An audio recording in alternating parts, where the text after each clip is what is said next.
जो क्लाइमेट को देख, और हाँ एक चीज़ सबसे पहली बात तो ये है कि वेदर और क्लाइमेट में आपको डिफरेंस पता होना चाहिए, ठीक है, कि वेदर और क्लाइमेट में व्हाट इज़ द डिफरेंस। तो वेदर होता है जो वॉइस, क्या वॉइस में दिक्कत है, कुछ दिक्कत है क्या वॉइस में? चलो, तो वेदर होता है जो हम डे टू डे जो चेंजेस होते हैं हमारे, ठीक है, यानी कि जो हमारे एटमॉस्फेरिक कंडीशन में जो डे टू डे चेंजेस होते हैं उसको हम बोलते हैं वेदर, ठीक है।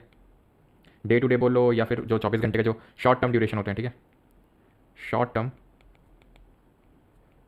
Term changes in atmospheric conditions, ठीक है, इन एटमॉस्फेरिक कंडीशंस, तो उसको हम बोलते हैं क्या, वेदर। एक सेकेंड, ठीक है। तो उसको हम जानते हैं किस नाम से, उसको हम जानते हैं क्या, वेदर, ठीक है। वहीं अगर हम क्लाइमेट की बात करें तो what is climate. Climate is जब हम लगभग 30 ईयर्स का डेटा लेते हैं, ठीक है, 30 साल का डेटा लेते हैं और उसके बेसिस पे डिटरमाइन करते हैं कि वहाँ की एटमॉस्फेरिक कंडीशन क्या है किसी जगह की, तो that is called as climate. तो ये डिफरेंस होता है वेदर और क्लाइमेट में, कि वेदर जो होते हैं वो शॉर्ट टर्म चेंजेस होते हैं एंड क्लाइमेट होता है जो 30 साल का जो डेटा हम कलेक्ट करते हैं उसके बेसिस पे जो क्लास जो हम, ठीक है, हाँ ओके, तो उसके बेसिस पे जो हम बोलते हैं वहाँ का जो एटमॉस्फेरिक कंडीशंस है उसको हम क्लाइमेट बोलते हैं, ठीक है। तो ये बेसिक डिफरेंस होता है कि भाई वेदर होता है शॉर्ट टर्म चेंजेस और क्लाइमेट जिसको हिंदी में हम जलवायु बोल सकते हैं। जो जलवायु होती है वो किसी जगह की हम ऐसे तुरंत नहीं बोल देते हैं कि भाई आज यहाँ बारिश हो रही तो आज यहाँ की जलवायु जो है रेनी जलवायु है, ठीक है। जैसे फॉर एग्जाम्पल अगर राजस्थान में आज बारिश हो जाए दैट डजंट मीन कि यहाँ का रेनी क्लाइमेट है, वेदर रेनी हो सकता है वहाँ का क्योंकि आज बारिश हो रही है, लेकिन क्लाइमेट तो भाई ड्राई ही रहेगा क्योंकि वहाँ पे लगभग हम 30 साल का डेटा लेते हैं लगभग अप्रॉक्सीमेटली, ठीक है, क्लियर। इतनी चीज़ अभी आते हैं कि भाई जो क्लाइमेट होता है उसको क्लासिफाई करने के 3 तरीके होते हैं, एक होता है एम्पिरिकल, एक होता है जेनेटिक और एक होता है अप्लाइड। तो कितने तरीके, 3, एम्पिरिकल, जेनेटिक एंड अप्लाइड। अब जो एम्पिरिकल क्लासिफिकेशन होता है ये ऑब्जर्व डेटा के बेसिस पे होता है, मेनली टेम्परेचर और प्रेसिपिटेशन, यानी कि वहाँ का टेम्परेचर कितना है, तापमान कितना है किसी जगह का और वहाँ पर कितनी बारिश हो रही है, उस बेसिस पे एक जो क्लासिफिकेशन होता है उसको हम बोलते हैं एम्पिरिकल क्लासिफिकेशन, ठीक है। नोट्स नहीं सेंड हो रहे थे, जो मिल रहा है वही मिलेगा, ठीक है, आपके कहने या ना कहने से नहीं होगा, यहाँ पे फोकस कर लो, ऑलराइट।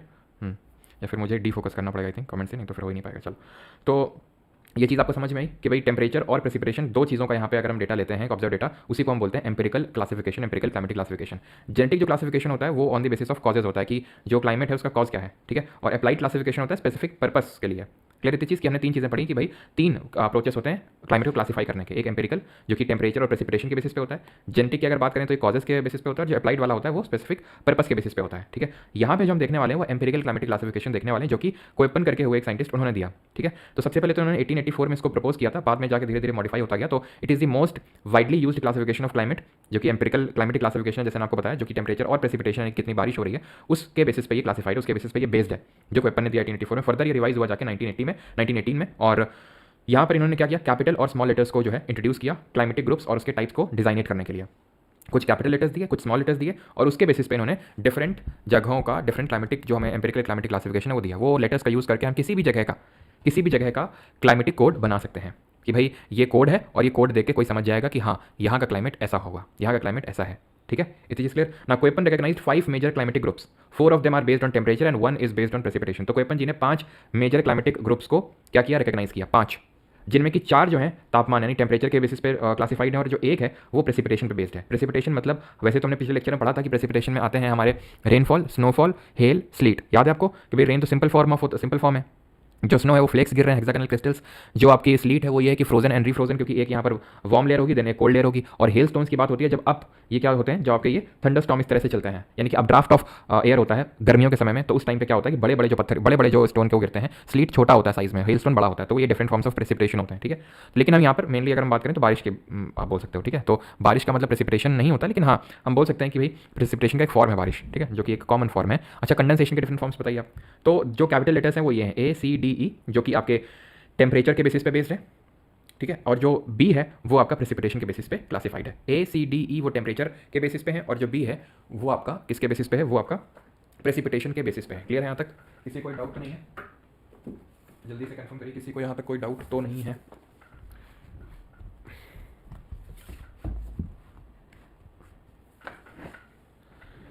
ठीक है, एक सेकंड देख लेता हूँ कमेंट सेक्शन। यस, सही है। फ्रॉस्ट, कोल्ड, ड्यू, मिस्ट, सही है सही है। अब हमने पढ़ा था कि जो ड्यू होती है वो फ्रॉस्ट से अलग कैसे होती है, बिकॉज जब ड्यू बनती है तो due point should be greater than the freezing point, और जब फ्रॉस्ट बनती है तो जो ड्यू पॉइंट है should be less than the freezing point. ये कंडीशंस होती हैं, है ना? ओके, चलो। तो इतनी चीज़ क्लियर यहाँ तक। Now the climatic groups are separated into types designated by small letters. तो स्मॉल लेटर का भी मतलब अभी समझते हैं, लेकिन उससे पहले हम यहाँ पे ये जानेंगे कि अभी हमने पढ़ा कि जो A C D E है वो टेम्परेचर के बेसिस पे क्लासिफाइड है, वहीं जो B है वो आपका प्रेसिपिटेशन के बेसिस पे। आप देखिए कि इन्होंने 5 मेजर क्लाइमेटिक ग्रुप्स दिए, ठीक है, 4, 1 2 3 4, ये है आपके टेम्परेचर के बेसिस पे और ये आपका क्लाइमेट के बेसिस पे, ठीक है। Ignore this one as she ignores you as गंजी चुड़ैल इज इग्नोर्ड बाई हर। ठीक है, जो लोग रिकॉर्डेड देख रहे हैं शायद उनको समझ नहीं आएगा, लेकिन जो लोग लाइव देख रहे हैं शायद कमेंट सेक्शन से समझ सकते हैं। ठीक है, तो ट्रॉपिकल पे आते हैं। ट्रॉपिकल है average temperature of the coldest month is 18 degree Celsius और हायर। भाई मोहम्मद फारूक क्या भाई है, मतलब बस लिख दिया कमेंट, खट खट खट खट मारे पड़े हैं। Average temperature of the coldest month is 18 degree Celsius और हायर, यानी कि 18 डिग्री सेल्सियस या फिर उससे ऊपर का अगर टेम्परेचर होता है तो हम उसको ए कोड दे देते हैं, जो कि हमें ज़्यादातर ट्रॉपिकल एरियाज में देखने को मिलता है। ट्रॉपिकल यानी कि ट्रॉपिक ऑफ कैंसर और ट्रॉपिक ऑफ कैप्रिकॉन के बीच में, ठीक है। देन वार्म पे आते हैं। ड्राई पे तो यार इसमें कोई टेम्परेचर है ही नहीं, तो कुछ याद ही नहीं करना है। ड्राई कब होगा? ड्राई तब होगा जब प्रेसिपिटेशन कम है, इवेपोरेशन ज़्यादा है, सिंपल। बारिश कम हो रही है, वाष्पीकरण ज़्यादा हो रहा है, तो ड्राई है, ठीक है।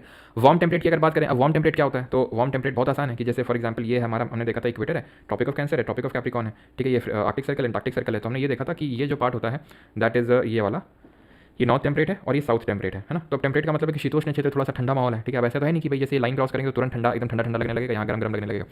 एक ग्रेजुअल ट्रांजिशन होता है, धीरे धीरे ट्रांजिशन होता है, ठीक है। तो वो ट्रांजिशन जो है इस तरह से होगा कि भाई यहाँ पर चीज़ें टॉइड जोन है, गर्म गर्म है, तो ये भी इतना ठंडा तो होगा नहीं, तो इसको हम वार्म टेम्परेट बोल देंगे, ठीक है। यानी कि जो ट्रॉपिक्स के पास टेम्परेट वाला एरिया है उसको हम वार्म टेम्परेट बोलते हैं, ठीक है, जिसके लिए हम कोड का यूज़ करेंगे सी, ठीक है। द एवरेज, और आराम से समझ में आ जाए, क्वेश्चन भी हम लोग करेंगे, क्वेश्चन आप एक एक बना लेंगे, कोई प्रॉब्लम नहीं होगा, ठीक है। Average temperature of the coldest month of the climates, ठीक है, years is higher than -3 degree Celsius but below 18 degree Celsius. अगर 18 डिग्री सेल्सियस से ऊपर है तो वो ट्रॉपिकल होगा, ए कोड का यूज़ करेंगे। लेकिन अगर -3 से तो ऊपर है लेकिन 18 से नीचे है, यहाँ 18 से ऊपर है, अब 18 से नीचे लेकिन -3 से ऊपर, तो हम कैपिटल सी का यूज़ करेंगे, that is warm temperate. Then capital D की अगर बात करेंगे तो कोल्ड स्नो फॉरेस्ट है, the average temperature of the coldest month is -3 degree Celsius और बिलो, यानी कि जो एवरेज टेम्परेचर है कोल्डेस्ट मंथ का, यहाँ भी को ठंडा, सबसे ठंडा महीना, यहाँ भी सबसे ठंडा महीना और यहाँ भी सबसे ठंडा महीना, -3 या उससे नीचे। 18 से ऊपर ट्रॉपिकल, 18 से नीचे लेकिन -3 से ऊपर वार्म टेम्परेट। अब -3 के भी नीचे चले गए हैं और वो है cold snow forest. And then ये है आपका कोल्ड क्लाइमेट, ठीक है। Average temperature for all month is below 10 degree Celsius.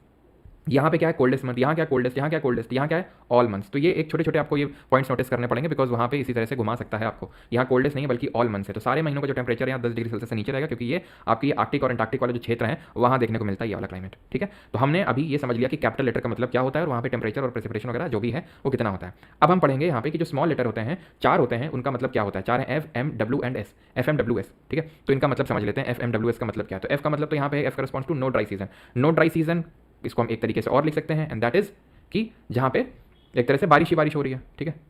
तो जहाँ पे जो रेट ऑफ प्रेसिपिटेशन है वो बहुत ज़्यादा है, यानी कि आप ऐसे याद कर सकते हो कि फुल बारिश यहाँ पे, ठीक है, फुल बारिश ही बारिश हो रखी है यहाँ पे पूरी तरीके से। देन उसके बाद अगर बात करेंगे तो एम है मानसून क्लाइमेट, डब्ल्यू है विंटर ड्राई, एस है समर ड्राई। बड़ा आसान है, एम मानसून, ठीक है, W winter dry, S summer dry. Clear यहाँ तक सभी को? कोई इशू तो नहीं है, कोई प्रॉब्लम तो नहीं है? बताओ भी जल्दी से।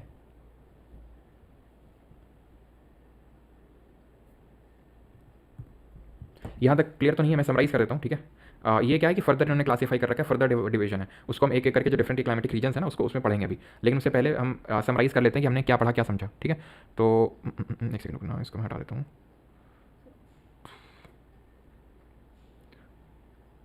चलो यहाँ पे पढ़ लेते हैं। तो हमने पढ़ा कि भाई कैपिटल लेटर होता है और स्मॉल लेटर। तो capital letter A, B, C, D और ई, यही पढ़े हमने। अब इनमें क्या क्या पढ़ा हमने, जल्दी से रिकॉल करो खुद से जल्दी से। तो ए क्या है? ए है ट्रॉपिकल, ठीक। बी क्या है? ड्राई। सी क्या है? Warm temperate. सी क्या है? Warm temperate. डी क्या है? कोल्ड स्नो फॉरेस्ट, ठीक है, डी है कोल्ड स्नो फॉरेस्ट। ई क्या है? टुंड्रा टाइप, ठीक। इतना हमने पढ़ा।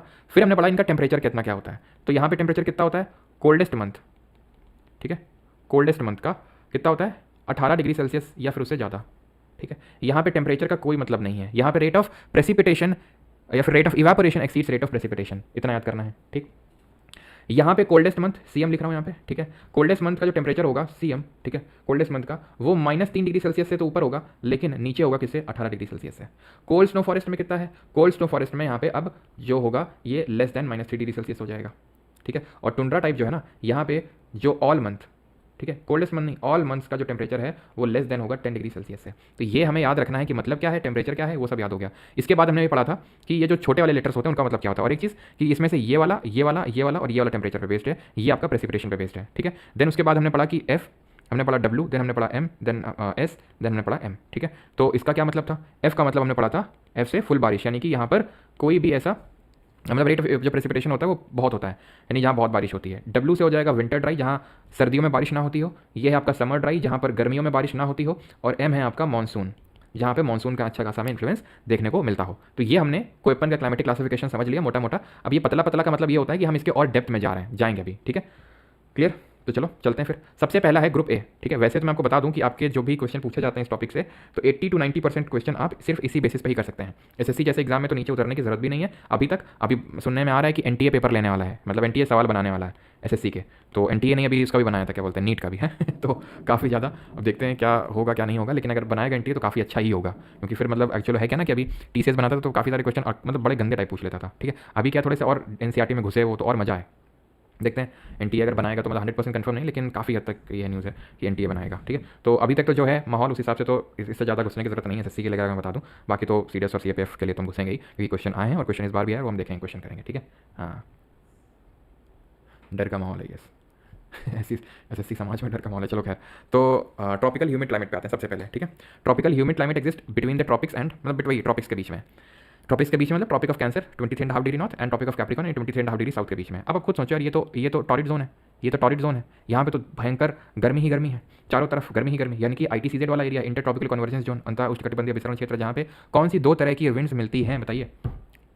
तो यहाँ बहुत ही क्या है, बहुत ही हॉट एंड ह्यूमिड क्लाइमेट है। एनुअल रेंज जो होती है बहुत लो होती है। अब ध्यान से समझना, annual range of temperature is very low, इसका मतलब क्या है। एनुअल रेंज ऑफ टेम्परेचर का मतलब ये है कि जैसे साल में एक ऐसा दिन जिस दिन टेम्परेचर बहुत सबसे ज़्यादा था वो हमने देख लिया, और साल में एक ऐसा दिन जहाँ से टेम्परेचर सबसे कम था, बहुत कम था, तो उनके बीच का जो डिफरेंस है उसी को हम एनुअल रेंज बोलेंगे। जैसे फॉर एग्जाम्पल मान लेते हैं आज, यानी कि आज 13 मई को सबसे हाईएस्ट टेम्परेचर रिकॉर्ड किया गया पूरे साल का, ठीक है। और वो टेम्परेचर कितना है, एक सेकंड रुको, चार्जिंग लगाना पड़ेगा। वो टेम्परेचर मान लेते हैं, वो टेम्परेचर कितना है, वो टेम्परेचर मान लेते हैं आज 45 डिग्री सेल्सियस है, ठीक है। कहाँ पे, कानपुर में। तो 45 डिग्री सेल्सियस है आज, ठीक है। फिर हमने देखा जनवरी में मान लेते हैं कि एक दिन था जहाँ पे सबसे कम टेम्परेचर था, और वो टेम्परेचर था 25 डिग्री सेल्सियस। तो इनके बीच में अंतर कितना हो गया, 20 डिग्री सेल्सियस। ये रेंज कहलाती है। फॉर एग्जांपल ऐसे में मान लूँ कि भाई आज मुंबई में टेम्परेचर आज कितना, मुंबई में मान लेते हैं 40 डिग्री सेल्सियस टेम्परेचर है, ठीक है। और जहाँ जो सबसे कोल्डेस्ट टेम्परेचर मुंबई में रिकॉर्ड किया गया वो 30 डिग्री सेल्सियस है, यानी कि यहाँ पे रेंज कितना है, सिर्फ 10 का है, यानी कि रेंज काफ़ी कम है यहाँ पे, ठीक है। और इसका रीज़न भी आप बता सकते हो कि क्यों यहाँ मुंबई में कम है एज कम्पेयर टू कानपुर, बताइए।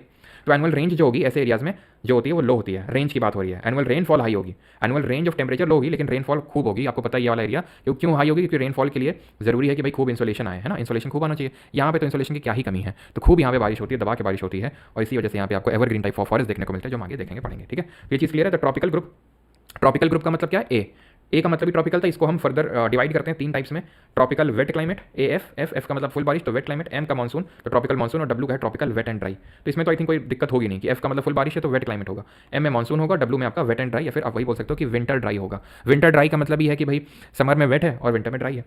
ट्रॉपिकल वेट क्लाइमेट की बात करते हैं तो ये कहाँ मिलेगा, near the equator, Amazon basin, south America, western equatorial Africa, यहाँ सब हमें देखने को ही मिलेगा, ठीक है। ट्रॉपिकल अगर मानसून क्लाइमेट की अगर बात करेंगे तो इंडियन सब कॉन्टिनेंट में देखने को मिलेगा। क्यों, क्योंकि भाई मानसून का इन्फ्लुएंस इंडिया में काफ़ी रहता है। ऐसा नहीं कि मानसून सिर्फ इंडिया में ही आता है, ठीक है। मानसून क्या होता है, जब हम आगे पढ़ेंगे तो हम पढ़ेंगे सीजनल रिवर्सल ऑफ विंड को ही मानसून बोलते हैं। तो ऐसा नहीं कि सिर्फ इंडिया में ही होता है, और भी पार्ट्स ऑफ वर्ल्ड में होता है, लेकिन इंडिया में भी प्रोफाउंडली देखने को मिलता है। तो इंडियन सब कॉन्टिनेंट में, साउथ अमेरिका, नॉर्दर्न ऑस्ट्रेलिया, यहाँ सब आपको ट्रॉपिकल मानसून टाइप क्लाइमेट देखने को मिलता है। देन वेट एंड ड्राई की बात करेंगे। वेट एंड ड्राई का मतलब होता है कि एक पर्टिकुलर सीजन में एक पर्टिकुलर टाइम पे बारिश हो रही है और एक टाइम पे बारिश, एक पर्टिकुलर टाइम पे बारिश नहीं हो रही है, ठीक है। तो tropical wet and dry climate occurs north and south of AF type climate. North and south of AF type climate का मतलब क्या है, जहाँ पे बहुत बारिश हो रही है वो एफ टाइप है, ठीक है। तो ये बॉर्डर करेगा किससे, ये बॉर्डर करेगा ड्राई से, और किससे, on the western part of the continent, and C F और C W on the eastern part. C W क्या है, सी एफ या फिर सी डब्ल्यू, ये क्या है, सी है आपका वार्म टेम्परेट, और वार्म टेम्परेट में जब खूब बारिश हो रही है तो उसको हम बोलेंगे सी एफ, ठीक है। तो ये वेट एंड ड्राई है, ठीक है। तो वेट एंड ड्राई आपको कहाँ पे देखने को मिल रहा है, तो ये चीज़ ध्यान रखना कि ट्रॉपिकल वेट एंड ड्राई जो क्लाइमेट है occurs north and south of AF type climate, north and south में देखने को मिलेगा जो एएफ टाइप क्लाइमेट है उसके।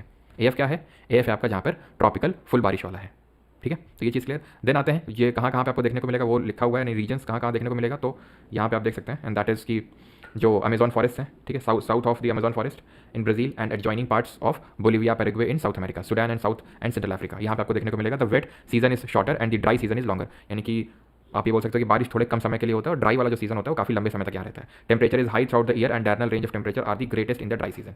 डायरनल रेंज ऑफ टेम्परेचर का मतलब है डेली, डायरनल का मतलब कहीं भी आपको दिखे डायरनल वर्ड कीवर्ड तो इसका मतलब होता है daily. Daily in the sense कि जैसे आज 13 मई है तो मैंने 13 मई को पूरा रिकॉर्ड किया कि भाई आज शाम को 4:30 बजे जो है एकदम भयंकर टेम्परेचर रिकॉर्ड हुआ आज, और वो टेम्परेचर था मान लेते हैं 40 डिग्री सेल्सियस। और रात के 2 बजे हो सकता है कि सबसे ठंडा टेम्परेचर रिकॉर्ड किया गया हो, और वो हो सकता है हो कितना आपका मान लेते हैं 20 डिग्री सेल्सियस। ठीक है, तो रेंज कितना हो गया 20 डिग्री का। ठीक है, तो और हो सकता है कि कहीं पे रिकॉर्ड किया गया हो 40 डिग्री सेल्सियस दोपहर में, और रात में हो सकता है 30 डिग्री सेल्सियस और लोएस्ट गया हो तो 10 डिग्री सेल्सियस का रेंज रहा। तो ये डायरनल होता है डेली डेली। ठीक है, तो भाई रेंज वहाँ पे ज़्यादा होगी, आप हमेशा इस चीज़ को ध्यान रखना, रेंज वहाँ ज़्यादा होगी जहाँ बारिश वगैरह कम होगी। जहाँ बारिश दबा के होती है ना, वहाँ पे टेम्परेचर हो, रेनफॉल हो, उसकी रेंज कम ही होती है। और जहाँ पे बारिश कम होती है, या पे एक जनरल मैटर ऑफ फैक्ट याद रखना कि जहाँ बारिश कम होती है, जो थोड़े से शुष्क इलाके होते हैं, वहाँ पे रेंज बहुत होती है।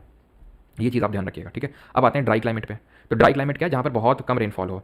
ठीक है, आपको जो 15 और से लेकर जो 60 degree north and south of equator है यहाँ पे देखने को मिलेगा, 15 से 60 डिग्री।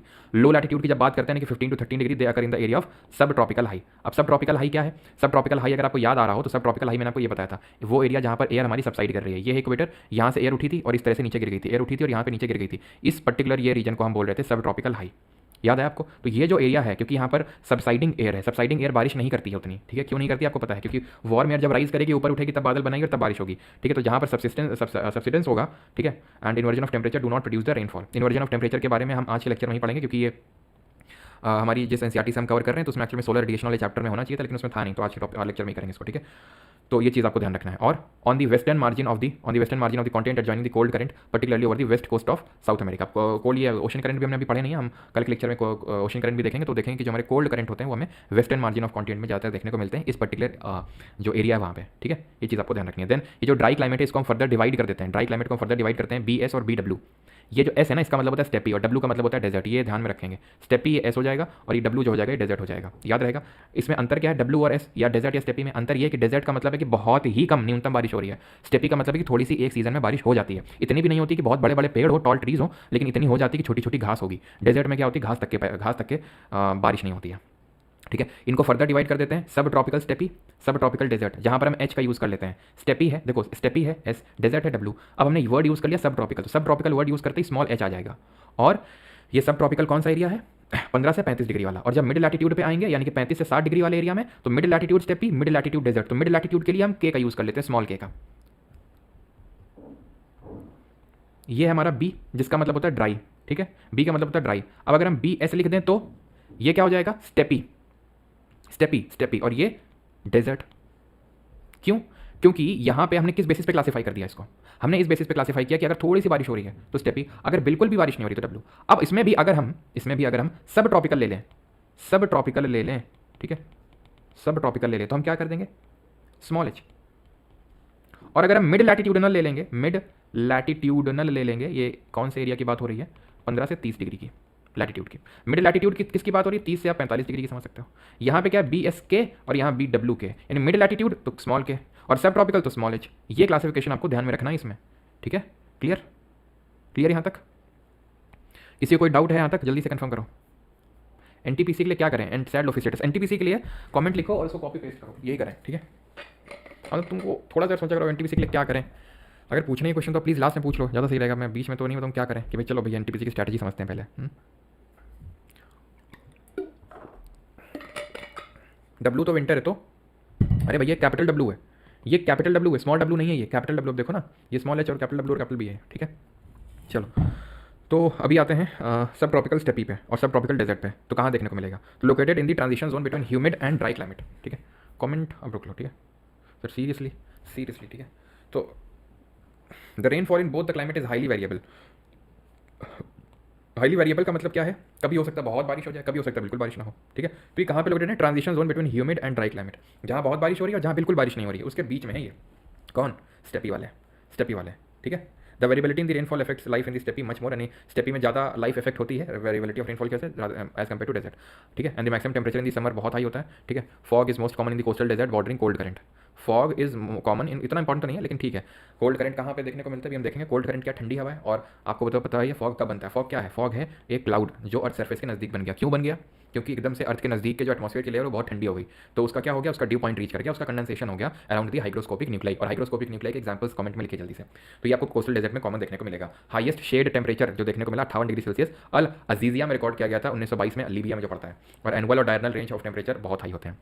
हमेशा ध्यान रखना, जहाँ बारिश कम होगी, अब हम क्या पढ़ रहे हैं? स्टेपी और डेजर्ट, तो यहाँ पे तो बिल्कुल ही कम बारिश है, यहाँ बहुत ही थोड़ी है। ठीक है, तो जहाँ बारिश कम होगी वहाँ पर एनुअल और डायरनल यानी कि पूरे साल का और दिन का, ठीक है, दोनों ही टेम्परेचर आपके जो हैं वो क्या होंगे, जो रेंज होंगे वो हाईएस्ट होंगे। अब आते हैं warm temperate mid latitudinal climate. Warm temperate है तो कैपिटल सी, ठीक है, समझ में आ रही बात। वार्म टेम्परेट अपने आप मिड लैटिट्यूड ही है। मिड लैटिट्यूड बोले तो 30 से 50 डिग्री के बीच का जो क्षेत्र है उसको मिड लैटिट्यूड बोलते हैं। जहाँ पर अगर आपको याद हो तो मिड लैटिट्यूड से हायर लैटिट्यूड में हमारे बनते हैं फ्रंट, है ना, warm air mass, cold air mass, तो ये वही रीजन है। वार्म टेम्परेट जो मैं आपको बता रहा था, ट्रॉपिक्स से जस्ट ऊपर नीचे, ट्रॉपिक ऑफ कैंसर से जस्ट ऊपर, ट्रॉपिक ऑफ कैप्रिकॉर्न से जस्ट नीचे। These climate generally have warm summer with mild winter. Warm summer और माइल्ड विंटर रहती हैं। इनको हम 4 ग्रुप्स में क्लासीफाई करते हैं। ह्यूमिड सब ट्रॉपिकल, ठीक है, dry in winter and hot, dry होता है विंटर में और हॉट होता है समर में, ठीक। Then Mediterranean climate, humid sub tropical, इसमें से इंपॉर्टेंट, सबसे इंपॉर्टेंट ये है मेडिटेरेनियन वाला, ठीक है। ह्यूमिड सब ट्रॉपिकल का मतलब कोई ड्राई सीजन नहीं है, ठीक है। सब ट्रॉपिकल में, ह्यूमिड सब ट्रॉपिकल में कोई ड्राई सीजन नहीं है, ठीक है। यहाँ humid sub tropical that is dry in winter and hot in summer, ये है विद नो ड्राई सीजन, जिसको कि हम capital CFA, no dry season है तो F का इस्तेमाल करेंगे, ठीक है, क्लियर। और मरीन वेस्ट कोस्ट क्लाइमेट है, मरीन वेस्ट कोस्ट क्लाइमेट। अब यहाँ पर भी आप ये जो F देख रहे हो इससे क्या आप अंदाजा लगा सकते हो, ये अंदाजा लगा सकते हो कि भाई यहाँ फुल बारिश होगी, क्योंकि कोस्ट तट है तो वहाँ पर हम कैपिटल सॉरी स्मॉल बी का यूज़ कर लिया। क्या सर हमें स्मॉल बी ये सब भी देखने पड़ेंगे, थोड़ा बहुत देख लो, लेकिन बहुत ज़्यादा तो उतना ज़रूरत नहीं है, क्योंकि जो मैंने आपको पहले बताए थे कैपिटल और स्मॉल, उसी में आपका काम चल जाएगा, ठीक है। बाकी जो स्मॉल H अभी बताया तो स्मॉल K बताया तो उसको थोड़ा ध्यान रखना। कैपिटल S कैपिटल W भी ध्यान रखना है। कैपिटल S स्टेपी टाइप होता है, कैपिटल W डेजर्ट होता है, ना कि विंटर ड्राई होता है। विंटर ड्राई स्मॉल W होता है, ठीक है। ह्यूमिड सब ट्रॉपिकल में सबसे पहले आते हैं। तो ह्यूमिड सब ट्रॉपिकल क्लाइमेट अगर poleward of tropic of Cancer and tropic of Capricorn, mainly in the northern Indian plains. And poleward का मतलब है पोल की तरफ जाओगे, जैसे कि ये इक्वेटर, ये ट्रॉपिक ऑफ कैंसर है, ये ट्रॉपिक ऑफ कैप्रिकॉर्न है, तो इधर की तरफ जाओ, इधर की तरफ जाओ, ठीक है, पोल्स की तरफ जाओ। तो जैसे कि इंडिया के नॉर्थ इंडियन प्लेन्स हो गए ह्यूमिड सब ट्रॉपिकल में, साउथ चाइना इंटीरियर प्लेन्स, ये सब है आपके। The climate is similar to AW climate. AW का मतलब क्या हो गया, ट्रॉपिकल विंटर ड्राई, जैसे कि नॉर्थ इंडियन प्लेन है, जैसे कि यूपी बिहार, ये सब नॉर्थ इंडियन प्लेन तो है, पंजाब हरियाणा ये नॉर्थ इंडियन प्लेन ही तो है। तो यहाँ पे क्या सर्दियों में बारिश होती है, नहीं होती है, विंटर ड्राई होता है, समर के टाइम पे बारिश होती है, तो AW टाइप है ये, ठीक है। देन आते हैं सबसे इंपॉर्टेंट जो है, that is Mediterranean type climate. जैसे कि नाम बता रहा है आपको, भूमध्य सागर यानी कि मेडिटेरेनियन सी के आसपास देखने को मिलेगा 30 to 40 डिग्री लैटिट्यूड के बीच में। Central California, central Chile and the coast in south east and south western Australia, यहाँ पर आई है, ठीक है। ये है आपका मेडिटेरेनियन टाइप ऑफ क्लाइमेट जो कि आपको देखने को मिल रहा है मेडिटेरेनियन सी के आसपास। और कहाँ देखने को मिल रहा है, western part of North America. और आप लैटिट्यूड देखो, ये आपका कौन सा है, वार्म टेम्परेट है, क्योंकि ये ट्रॉपिक ऑफ कैंसर कुछ ऐसे करके गुजरती है, तो ये वाला जो एरिया होगा आपका वार्म टेम्परेट होगा। तो वार्म टेम्परेट वेस्टर्न मार्जिन भी बोलते हैं इसको, क्या आप बोलते हैं, वार्म टेम्परेट वेस्टर्न मार्जिन, क्योंकि आपको वेस्टर्न मार्जिन में देखने को मिल रहा है, ठीक है, वेस्टर्न मार्जिन में। और इस टाइप ऑफ क्लाइमेट की खास बात ये होती है कि यहाँ पर सर्दियों में बारिश होती है। वो हमें कैसे पता चल रहा है, इससे पता चल रहा है। इसका मतलब क्या होता है, समर ड्राई, यानी कि गर्मियों में बारिश नहीं हो रही है, बारिश कब हो रही है, सर्दियों में हो रही है। ये याद करना है क्या सर, ये जो लिखा है monthly average temperature in summer is around, याद करना है, सवाल पूछ लेता है, ठीक है। तो मंथली एवरेज टेम्परेचर जो होता है समर में 25 डिग्री सेल्सियस अराउंड होता है, और विंटर में, ठीक है, विंटर में 10 डिग्री सेल्सियस से नीचे हो जाता है। और जो एनुअल प्रेसिपिटेशन होता है 35 से 90 सेंटीमीटर के बीच में। तो ये चीज़ ध्यान रखनी है यहाँ पे कि जो मेडिटेरेनियन होता है उसका कैपिटल C स्मॉल S होता है, यानी कि यहाँ पे विंटर्स में रेनफॉल होती है, ना कि समर्स में, ठीक है। विंटर्स में रेनफॉल होगी और समर ड्राई होगा, ये चीज़ आपको याद में रखनी है, ठीक है। ह्यूमिड सब ट्रॉपिकल में आते हैं। अगेन ह्यूमिड है, ह्यूमिडिटी है तो कब ह्यूमिडिटी होगी, जब बहुत बारिश हो रही होगी तभी, ठीक है। तो lies on the eastern parts of the continent. और इसमें एक चीज़ जो मैंने आपको बताई थी वो ध्यान रखना इसमें, एंड दैट इज किसको हम वार्म टेम्परेट वेस्टर्न मार्जिन, ठीक है, western margin type of climate भी बोलते हैं, ये भी ध्यान रखेंगे, ठीक है। तो humid sub tropical lies on the eastern part of the continent and in this sub tropical latitude. In this region the air mass are generally unstable, ठीक है। Rainfall throughout the year होती है, और जो annual average precipitation है 75 से लेकर 150 centimetre तक का होता है। यहाँ पर आप देख सकते हो, ठीक है, जो लिखा हुआ ईस्टर्न मार्जिन में, यही है humid sub tropical lies on the eastern parts of the continent, ठीक है। ह्यूमिड सब ट्रॉपिकल कहाँ है, वार्म टेम्परेट में। वेस्टर्न में कौन सा है, वेस्टर्न में कौन सा है, वेस्टर्न में कौन सा है, मेडिटेरेनियन टाइप है, ठीक है, क्लियर है।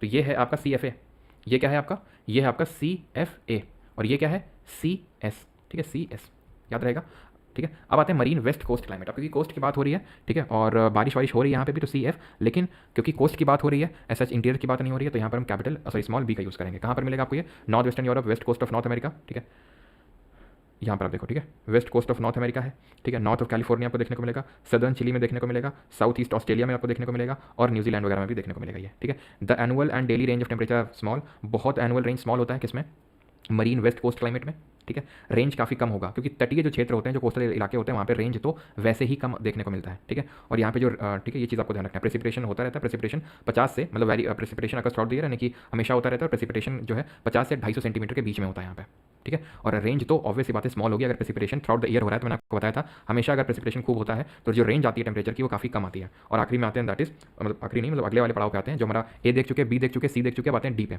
D है आपका cold snow forest. Cold snow forest का मतलब क्या है, ठंडी तो पड़ रही है लेकिन कहाँ पर पड़ रही है, बर्फबारी, जंगल में, ठीक है। तो ये कहाँ देखने को मिलेगा, 40 से 70 डिग्री। अभी हमने कहाँ से कहाँ कैसे बढ़ रहा है, ट्रॉपिकल का मतलब था कि tropic of Cancer, tropic of Capricorn के बीच में, ठीक है। वार्म टेम्परेट में भी हमने डिवाइड किया, वार्म टेम्परेट में हमने देखा कि ये हम मिड लैटिट्यूड्स की बात कर रहे हैं, यानी कि लगभग लगभग आप ये मान लो कि 35 से जो 50 डिग्री के बीच वाला जो क्षेत्र है वहाँ की बात कर रहे हैं, वो है वार्म टेम्परेट 35 से लेके 50 वाला, ठीक है। और अब आते हैं कोल्ड स्नो फॉरेस्ट में जो 40 से 70 तक है, ठीक है। ये कोल्ड स्नो फॉरेस्ट यहाँ देखने को मिलेगा between 40 degree to 70 degree north latitude in Europe, Asia and North America. Cold snow forest इनको फर्दर हम सब डिवाइड करते हैं, ठीक है, डी एफ में, डी डब्ल्यू में, ठीक है। डी एफ क्या है? Cold climate with humid winters. Humid winter क्यों होंगी? ह्यूमिड विंटर क्यों होंगी? क्योंकि बारिश बहुत हो रही है यहाँ पे। Cold climate with dry winter. क्यों ड्राई विंटर है? क्योंकि स्मॉल डब्ल्यू है, ठीक है। The severity of winter is more pronounced in higher latitude, यानी कि जो विंटर है वो बहुत भयंकर होगी कहाँ पर? थोड़ा सा अगर आप और हायर लैटिट्यूड में जाओगे तो, ठीक है। तो ये जो हम दो पार्ट में डिवाइड किए हैं, कैपिटल डी स्मॉल एफ, यानी कि cold climate with humid winter और cold climate with dry winter, उसके बारे में देख लेते हैं, ठीक है। तो जो कोल्ड क्लाइमेट है with humid winter occurs poleward of marine west coast climate, यानी कि जो मरीन वेस्ट कोस्ट क्लाइमेट हमने पढ़ा, मरीन वेस्ट कोस्ट क्लाइमेट है जो हमने पढ़ा, इससे अगर आप और पोल्स की तरफ बढ़ो, पोल्स ये नहीं होगा, पोल्स होगा आपका ये, पोल्स होगा आपका ये, पोल की तरफ और अगर आप बढ़ोगे मरीन वेस्ट कोस्ट से तो आपको ये मिलेगा cold climate with humid winter, ठीक है। मरीन वेस्ट कोस्ट हमने पढ़ा जहाँ खूब बारिश हो रही है, तो यहाँ पे भी खूब बारिश हो रही होगी, ठीक है, लेकिन थोड़ी सी सर्दियाँ हैं बस। तो poleward of marine west coast climate बढ़ना पड़ेगा हमें, ठीक है। And mid latitude steppe the winter are cold, winters obvious बात है कोल्ड होगी क्योंकि आप हायर लैटिट्यूड में है, स्नोई भी होंगी, ठीक है, स्नोफॉल भी होगा यहाँ पे।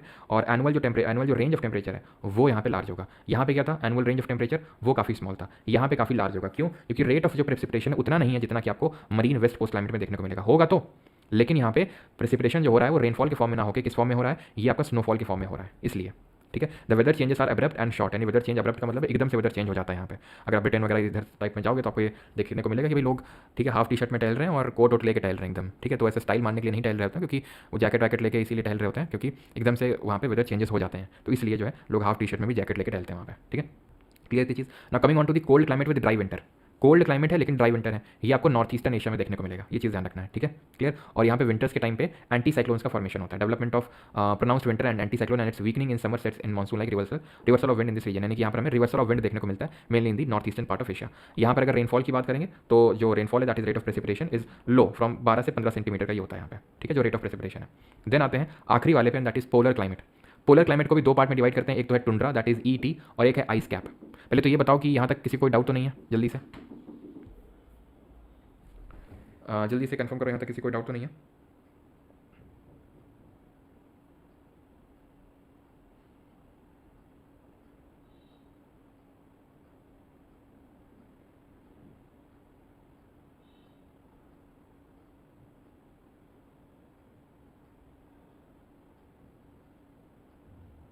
चलो ओके ठीक, हाँ एक बार रिवाइज करवा देंगे मित्र। अब देखो टुंड्रा और आइस कैप में आते हैं। अब यहाँ पे थोड़ा सा पहले मैं बता देता हूँ इनमें अंतर क्या होता है, नहीं तो थोड़ा समझने में दिक्कत होगी, है ना। तो होता क्या है कि टुंड्रा है, टुंड्रा और आइस कैप दोनों एक्सट्रीम्स हैं, दोनों एक्सट्रीम्स बहुत भयंकर ठंडी है क्योंकि आप एकदम पोल पोल पे चलेगा। टुंड्रा क्या है कि टुंड्रा में फिर भी थोड़ी राहत है। टुंड्रा में राहत इस तरह से है कि यहाँ पे एक महीना तो तुमको मिल ही जाएगा, ठीक है, एटलीस्ट 1 मंथ, एटलीस्ट एक महीना तो मिल जाएगा, at least 1 month whose average temperature is above is greater than 0 degree Celsius, ठीक। आइस कैप में तो वो भी नहीं मिलता, नो मंथ जहाँ पर आपको average temperature greater than 0 degree Celsius मिले, कोई महीना नहीं है आइस कैप में। टुंड्रा टाइप में एक महीना मिल जाता है जहाँ 0 डिग्री सेल्सियस से ऊपर है, ठीक है। हाय दुखी आई एम खुशी, बेटा रुक जाओ, है टुंड्रा में सिर्फ लाइशंस और मॉसेस और बुशेस है ना, यस यस यस, उसी पे आ रहे हैं भी, ठीक है, उसी पे आ रहे हैं भी। हाँ ये चीज़ क्लियर हो गया कि आपको जो टुंड्रा है उससे भी भयंकर वाला एक्सट्रीम आइस कैप है।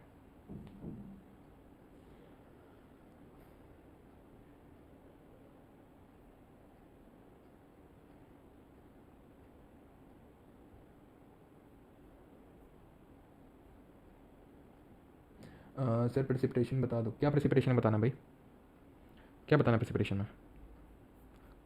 क्या बताना है प्रेसिपिटेशन में, बताओगे? चलो पहले ये मैं पढ़ा देता हूँ, ठीक है, टुंड्रा टाइप भी, फिर जो डाउट होगा जिसको पूछ लेगा, ठीक है। सर मेडिटेरियन में आपने कल पढ़ाया था क्या चीज़? आपने पढ़ाया था वर्ल्ड डिस्ट्रीब्यूशन ऑफ रेनफॉल में कि एटिकामा डेजर्ट के पास आते आते रेनफॉल ख़त्म हो जाती है, तो ये मेडिटेरियन क्लाइमेट में चिली के पास वाला एरिया कैसे है, कहाँ पे? समझ गए हम तुम किसकी बात कर रहे हो, ठीक है। ये जो मेडिटेरियन में आई थिंक जो लिखा हुआ है कि यहाँ पे, ठीक है, चिली, यस साउथ, ये कोस्ट ऑफ साउथ ईस्टर्न वाला जो पार्ट है सेंट्रल चिली है, ठीक है। पहली बात तो ये सेंट्रल चिली, वेस्टर्न चिली नहीं है, और दूसरी बात यहाँ पे रेनफॉल उतनी भी तगड़ी नहीं है, और ये सेंट्रल चिली की बात हो रही है, ठीक है, वेस्टर्न चिली नहीं है, सेंट्रल चिली है, और 35 से लेकर 90 सेंटीमीटर तक है, ठीक।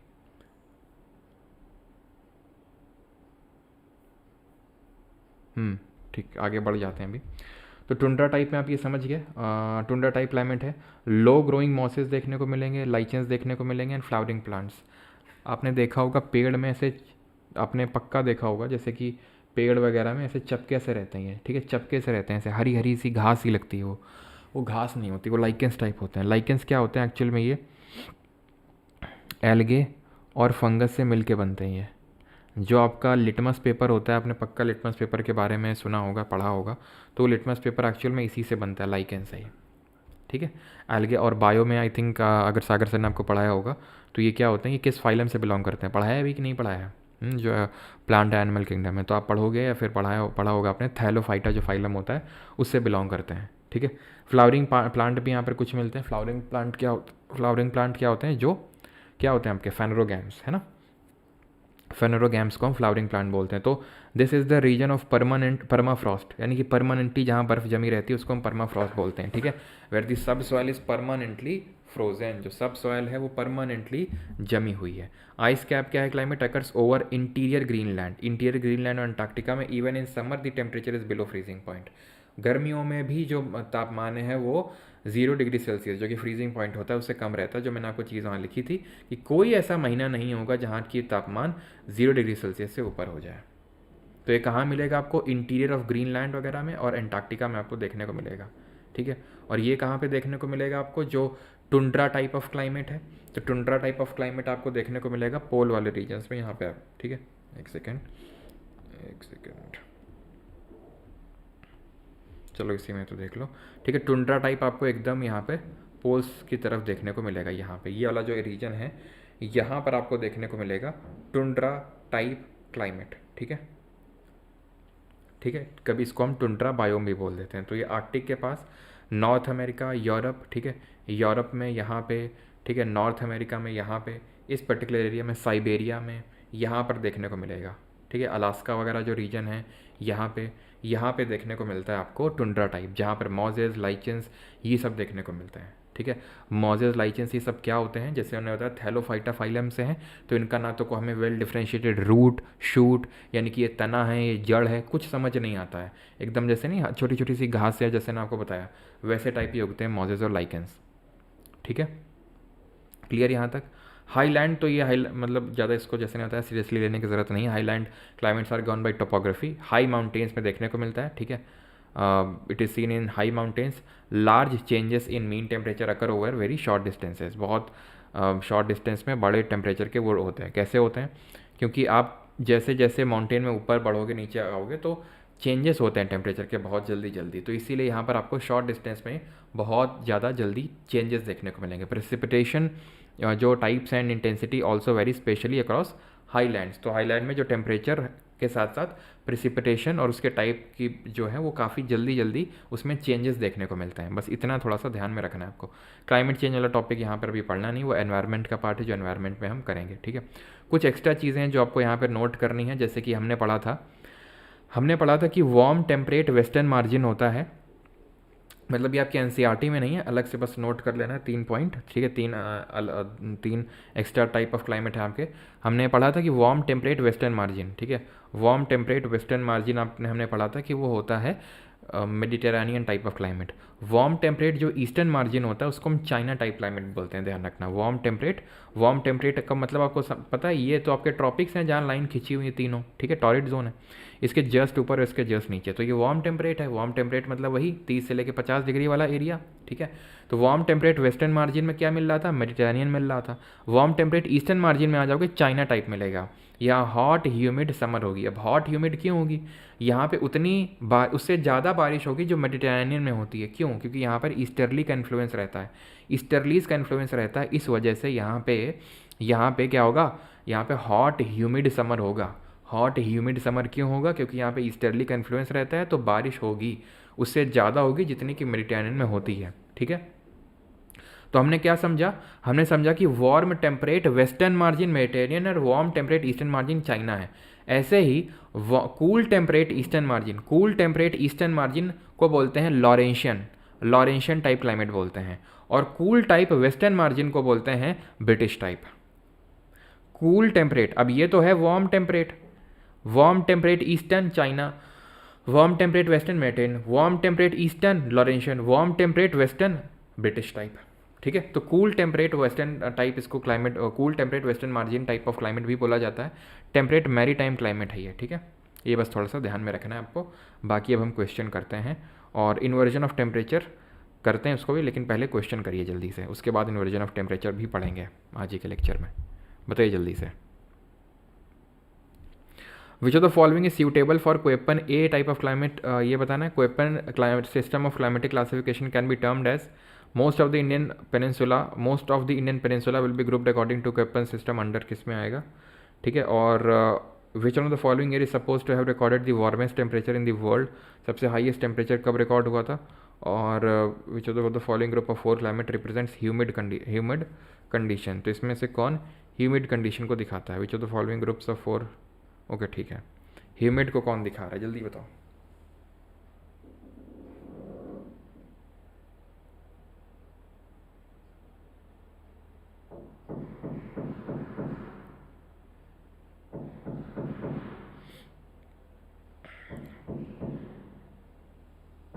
चलो, तो पहले वाले का आंसर क्या आ रहा है, पहले वाले का सी आ रहा है, ओके ठीक है। Which of the following is suitable for Koeppen climatic classification A का मतलब है high rainfall in all months, mean monthly temperature of the coldest month is more than freezing point, mean monthly temperature of all the months is more than 18 degree Celsius, okay. Average temperature for all the month is below 10 degree Celsius, average temperature for all the month. वैसे तो था, तो ए के लिए हमने पढ़ा था coldest month, लेकिन high rainfall in all the months, सारे महीनों में तो नहीं होता है, ठीक है। Mean monthly temperature of the coldest month is more than the freezing mean monthly temperature, इस तरह का भी नहीं पढ़े थे। तो आंसर यहाँ पे ऑप्शन नंबर सी होगा फिर, ठीक है, ऑप्शन नंबर सी। अगला क्वेश्चन है, अगले क्वेश्चन का क्या आंसर है भाई, उस तरह से लिखा करो कि यार पता चल जाए कि आप किस क्वेश्चन का आंसर दे रहे हो, ठीक है, कई बार पता नहीं चलता है। Koeppen's system of classification of climate can be termed as, यहाँ पे यार मेरे हिसाब से तो ऑल मंथ है, रुक जाओ यार, सब ने सी लिखा है, थोड़ा सोच तो लेते हैं, क्योंकि यार यहाँ पे ऑल दी मंथ्स है ना, कोल्डेस्ट मंथ होना चाहिए, यहाँ पे कोल्डेस्ट मंथ होना चाहिए ना यहाँ पे। बाकी ऑप्शन पढ़ते हैं, बाकी कोई ऑप्शन तो फिट बैठना चाहिए, ये वाला तो होगा नहीं, ये भी नहीं होगा, ऑप्शन नंबर ए होगा, ठीक है, ए टिक करना है इसका, क्योंकि ये तो हो नहीं सकता, ऑल दी मंथ थोड़ी ना था। आप देखो कोल्डेस्ट मंथ ही था, इस पर हमने गौर भी फरमाया था, अगर आपको याद हो। यहाँ पे देखो कहाँ गया, पीछे है, एक सेकेंड, देखो यहाँ पे कोल्डेस्ट मंथ लिखा हुआ है, ठीक है, कोल्डेस्ट मंथ है, तो ध्यान रखना कोल्डेस्ट मंथ है, यहाँ पे ऑल मंथ कर दिया, वही जो इसके मैं बात कर रहा था वही यहाँ पे खेला इन लोगों ने, ठीक है। Koeppen's system of classification of climate can be termed as empirical होगा, तो डी, आई होप सेकंड का डी ही दे रहे हो आप। Most of the peninsula will be grouped according to, अभी हमने पढ़ा नहीं इंडियन पेनिनसुला, लेकिन ध्यान रखना AM होगा, ठीक है, मतलब इंडियन पेनिनसुला इसकी बात कर रहा है। जब हम मानसून टॉपिक पढ़ेंगे, इंडिया का क्लाइमेट पढ़ेंगे, तब हम पूरा समझेंगे कि भाई यहाँ पे BW होगा, यहाँ DFC होगा, यहाँ ET होगा, यहाँ CWG होगा, वो सब पढ़ेंगे। लेकिन अभी क्योंकि आपको पता ही नहीं कि कहाँ क्या मानसून आएगा सबसे पहले का, ठीक है, क्यों यहाँ पर मैं लिख दूंगा AS होता है कोरोमंडल कोस्ट में, तो आपको समझ में भी तो आना चाहिए कि यहाँ समर ड्राई क्यों होती है, तो इसलिए अभी वो मैं नहीं आपको, ठीक है, वो करवा रहा हूँ, ठीक। Now which of the following year is suppose to have recorded the warmest temperature all over the world, तो सबसे ज़्यादा टेम्परेचर आई थिंक 1990 तो लिखा था वो लीबिया वाला, ठीक है, लीबिया वाला जो टेम्परेचर लिखा था, और सॉरी ये तो 1922 था इसका, चलो एक बार मैं कंफर्म कर दूंगा, मेरे हिसाब से 1950 होना चाहिए, लेकिन देख लेंगे, ठीक है, थोड़ा फैक्चुअल टाइप है। अगला क्वेश्चन बढ़िया है, which of the following group of 4 climate represents humid conditions, तो ह्यूमिड कंडीशन को कौन रिप्रेजेंट कर रहा है, बताओ भाई। ह्यूमिड बी तो नहीं हो सकता है, बी तो नहीं हो सकता है, क्यों, क्योंकि ह्यूमिडिटी के लिए तो ह्यूमिडिटी क्या होती है, हमने कल पढ़ा था आर्द्रता, अमाउंट ऑफ मॉइस्चर या water vapour contained in the air, यही होता है, ठीक है, क्लियर, समझ में आ गया। ह्यूमिडिटी का मतलब होता है कि बारिश तो होनी चाहिए, अब बी में तो बारिश होने से रही, तो बी कैसे हो सकता है, खुद सोचो। एफ करके तो हमने कुछ पढ़ा ही नहीं था, एफ करके तो कोई कैपिटल लेटर नहीं होता है, ऑप्शन नंबर बी। ठीक, ACDE ये होगा इसका सही आंसर। अब आ जाओ सवालों में, ये इंडिया वाला है आई थिंक, है ना? हाँ इंडिया का ही, इंडिया का भी छोड़ दो क्योंकि इंडिया वाला भी हम लोगों ने किया नहीं, ये वाला करो जल्दी से। Which of the following statement regarding ice cap climate is correct? In the Koeppen climatic classification ice cap climate is signified by EF. It is the Earth's most severe climate where the mean monthly temperature is never below 0 degree Celsius है। Is हाँ okay ठीक है, never above zero, मुझे लगा below लिखे हैं, ठीक है। And this climate is found in the Pir Panjal और इन द ग्रेट हिमालयास। बताओ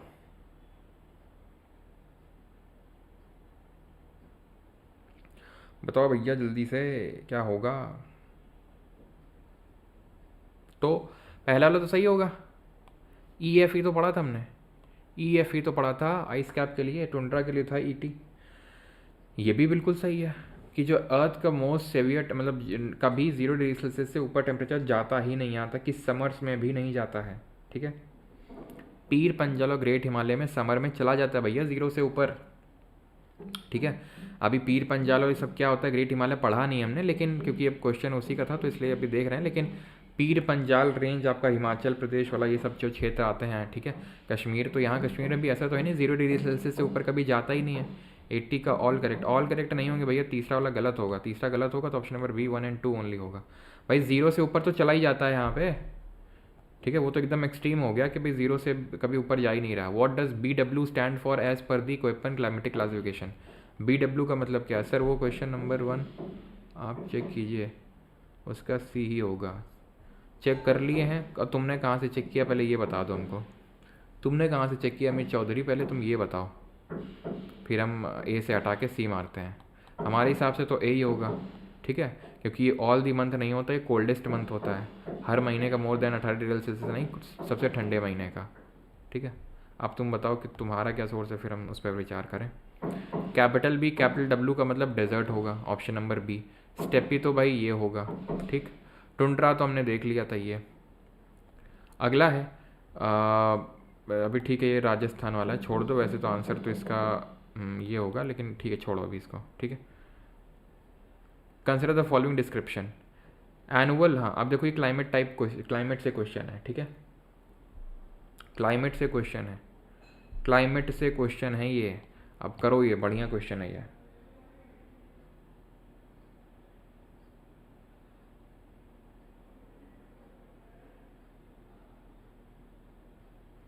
क्लाइमेट से क्वेश्चन है, जल्दी भैया करो।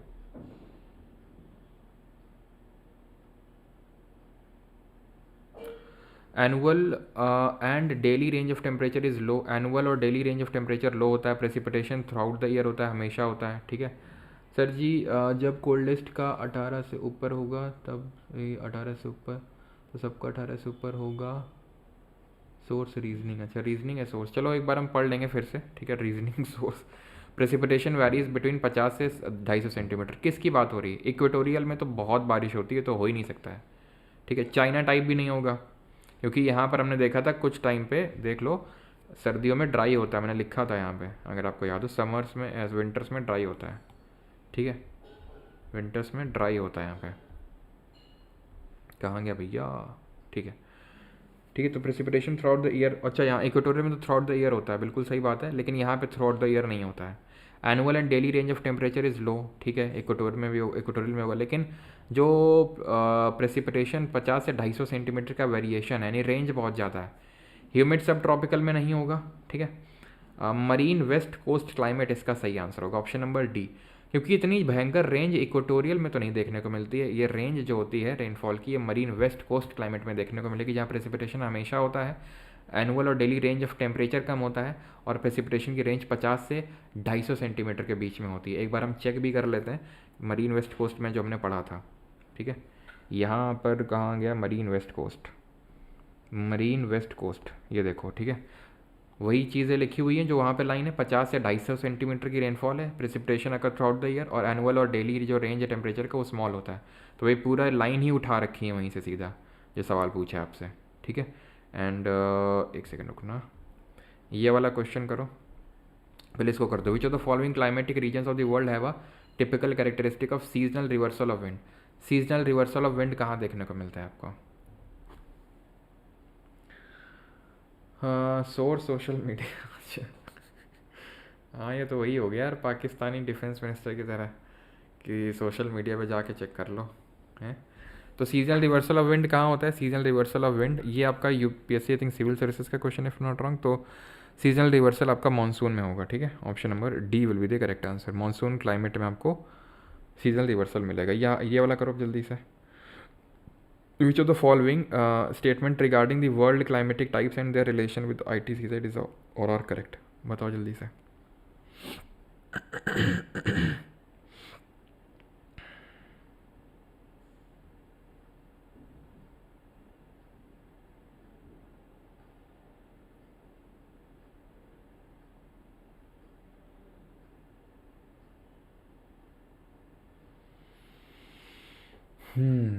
सर 30 से जो J&K आएगा तुम्हारा। सर 30 से 50 डिग्री में जो में तो J&K आएगा, तो माइल्ड विंटर कैसे है? इसलिए माइल्ड विंटर है क्योंकि यहाँ पर हिमालयाज़ देखने को मिलते हैं जो चिलिंग विंड्स को रोकते हैं, ठीक है। इसलिए माइल्ड विंटर्स हैं वो, ठीक है। वहाँ पर हिमालयाज़ का रोल आ जाता है,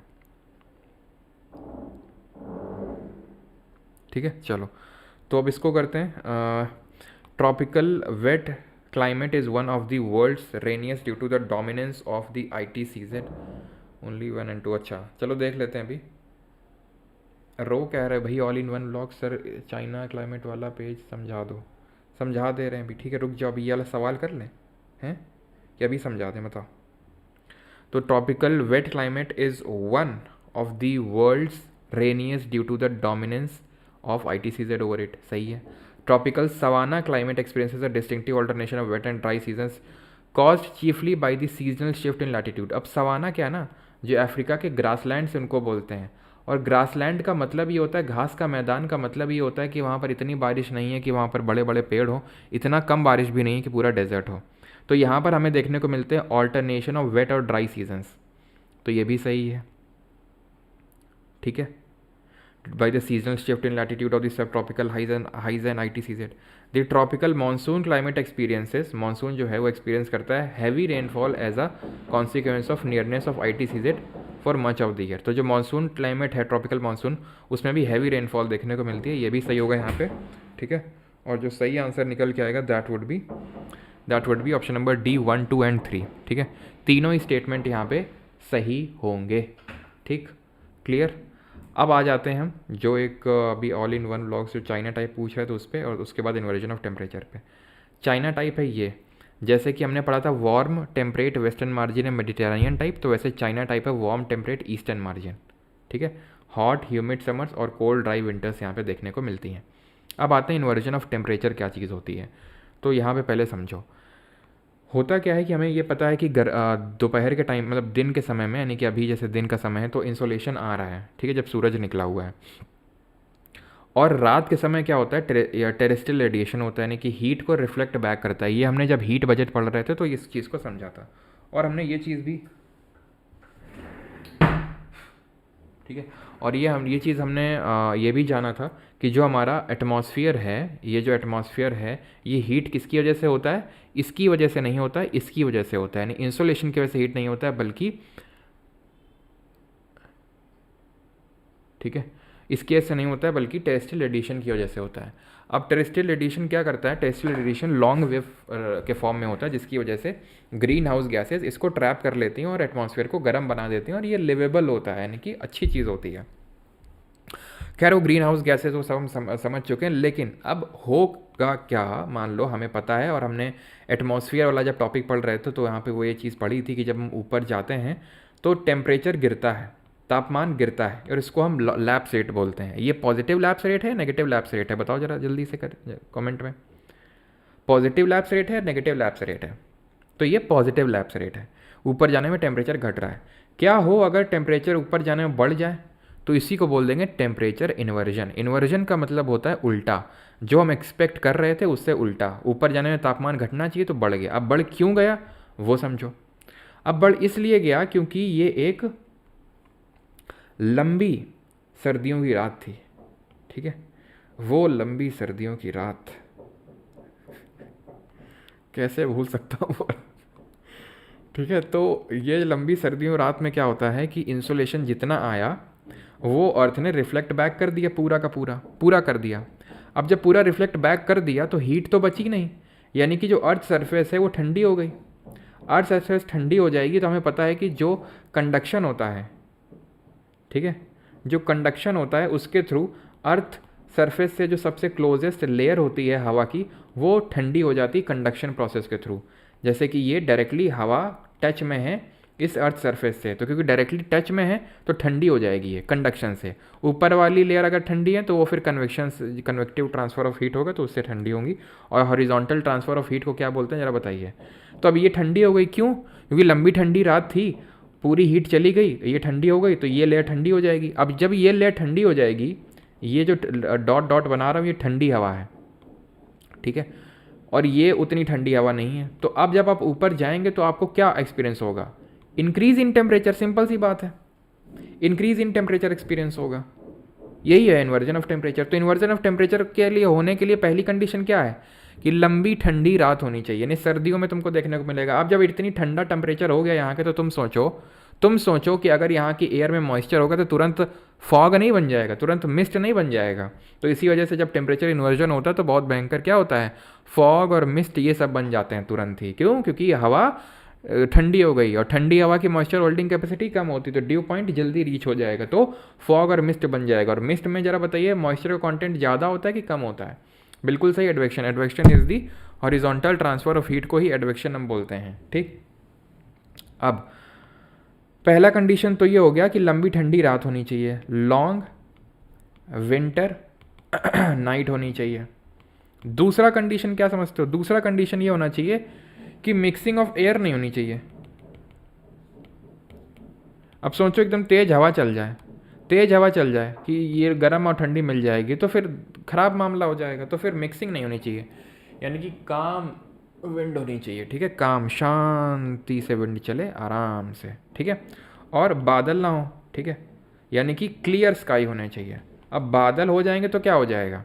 बादल अगर मान लो यहाँ हो गए, बादल हो गए, बादल हो गए, बादल हो गए, बादल हो गए, बादल हो गए, तो ये जो हीट यहाँ से स्केप करना चाह रही है, बादल इसको रिफ्लेक्ट बैक कर देंगे कि कहाँ जा रहे हो, वापस जाओ वहाँ पे अर्थ में। जब वापस कर देंगे तो बेचारा स्केप कर ही नहीं पाएगा, तो अगेन मिक्सिंग ऑफ एयर हो जाएगा और कुछ भी यहाँ पे नहीं बनने वाला है टेम्परेचर इन्वर्जन जैसा। तो यहाँ पर आप देखिए वही लिखा हुआ है कि normally temperature decreases with increase in elevation, it is called as normal lapse rate. At times the situation is reversed and the normal lapse rate is inverted. It is called as inversion of temperature. ये short duration होता है but quite common होता है।